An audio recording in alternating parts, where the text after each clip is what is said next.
Go. So, Tyler, I know you get stood up a lot. And it's not Every weekend. every weekend. Yeah. Every weekend when you make appointments with these tenants, prospective tenants, to see apartments. Yep. You call them, you verify, they get text reminders, email reminders, they're going to be there, and then you have 5 scheduled showings and nobody shows up. Yep. What are you going to do? What can you do to stop that from happening? Well, obviously what I have been doing and what I always try to do is follow up. Yep. So they already get automatic reminders. Mm-hmm. They get text reminders, they get email reminders, and then the day before I will call them Mm-hmm.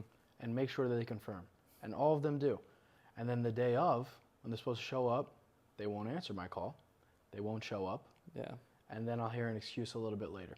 At this point, I'm used to it, so it's not something that doesn't hurt me. In the beginning, I used to get really upset because I would drive sometimes 45 minutes to a property, Yeah. and sometimes I'll be having 1 showing, 2 showings, because I'm like, I want to get somebody in here, and if this person could be that person, Yeah. anybody could be that person. Mm-hmm. So it's never like, oh, I'm not going to go there because it's only 1 showing or 2 showings. But a lot of times I drive there, and then when I get there and I give them a call, they can't make it. Yeah.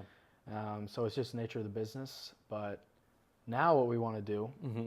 is install a $5 to $10, $15 deposit. Mm-hmm. So the tenant has to make a deposit.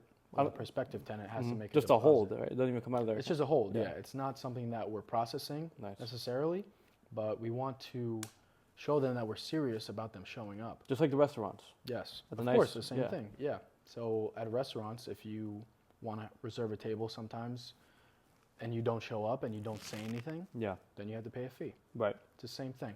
So what we want to do is make sure that we can limit Mm-hmm. this, because not only is it a problem for us, but it's a problem for other prospective tenants Mm-hmm. who are maybe not able to schedule because of that. because the spots are full. Mm-hmm.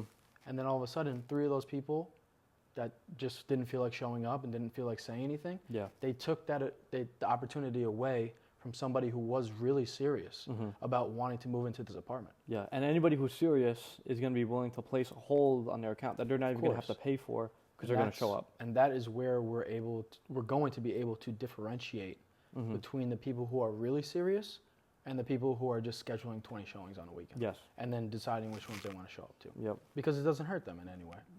They see the apartment and then they say, oh, do you want to schedule? Yeah. And then they say yes.